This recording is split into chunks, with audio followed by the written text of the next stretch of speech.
শুভ নববর্ষ। আজ এক মহা আনন্দের দিন।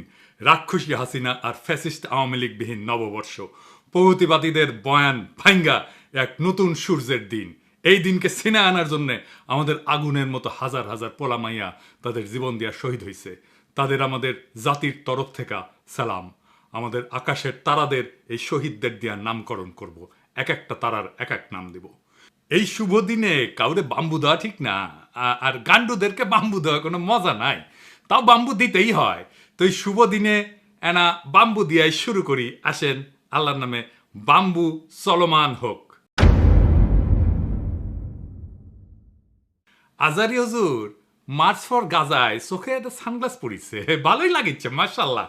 কচু খেতি ওটা আবিষ্কার করেছে, এটা রেবন কোম্পানির, ওই কোম্পানি ইসরায়েলে বিনিয়োগ করেছে। তাই মেলা গ্রুপ নাকি রেবনকে বয়কটের ঘোষণা দিছে।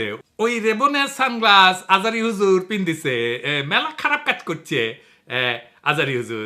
তাই তো কইছে কচু খেতি, তাই না তাই না তাই কইছে না? হ্যাঁ, কচু খেতির আসলে সমস্যা কই? তার কোন কোন জায়গায় ব্যথা? হ্যাঁ, তার ব্যথা তো আজাহারি স্মার্ট তরুণ, দেখতে ভালো মাশাল্লাহ, ভালো বাংলা ইংরেজি কইতে পারে। তাই টাটায় বাঙ্গুয়ালিদের তারা দেশ ছাড়া করেছিল, এখন লাগিছে পিছে। কিছুদিন পরপরই পিছে লাগে। ওই যে দুদুও লাগিছিল পিছে, দিসিয়াটা শান্টিং থেমে গেছে। কিন্তু যে কথাটা কইছে সেটা কি যৌক্তিক কথা? কচু খেতি আমার আগ্রহের বিষয় না, কিন্তু এই ধরনের বিষয়গুলো কিভাবে ডিল করতে হবে সেটা আমাদের বুঝতে হবে। এখানে মেলা বিতর্কের বিষয় আছে, এটা একটু খোলাসা করে না বললে আমাদের জন্য বোঝা খুবই মুশকিল।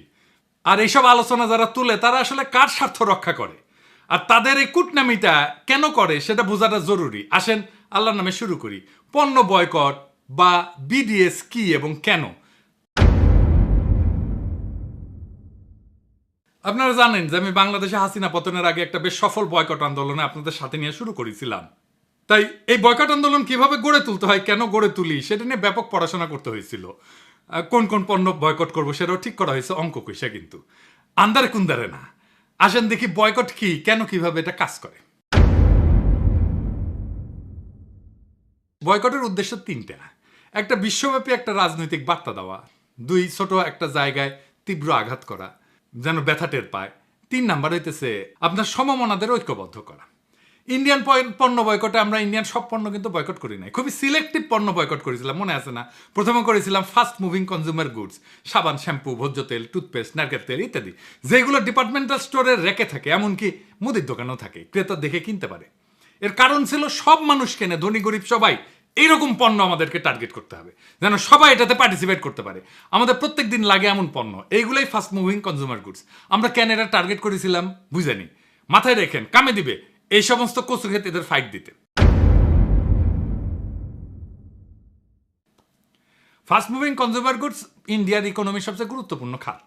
এই খাতে ভারতের তৃতীয় চাকরির খাত, প্রায় 30 লাখ লোক কাজ করে এফএমসিজি সেক্টরে। ভারতের জিডিপিতে এই খাতের কন্ট্রিবিউশন হচ্ছে 15 থেকে 16% ছিল যেই সময় আমরা শুরু করেছিলাম। এই খাতের গ্রোথ 10 থেকে 12%। প্রথম অর্থনীতির খাত হচ্ছে সার্ভিস সেক্টর, এর গ্রোথ হচ্ছে 7 থেকে 8%, এটা ভারতের জিডিপির সমান। দ্বিতীয় অর্থনীতির খাত হচ্ছে ম্যানুফ্যাকচারিং, তার গ্রোথ 4 থেকে 5%, যা জিডিপির গ্রোথের চাইতে কম।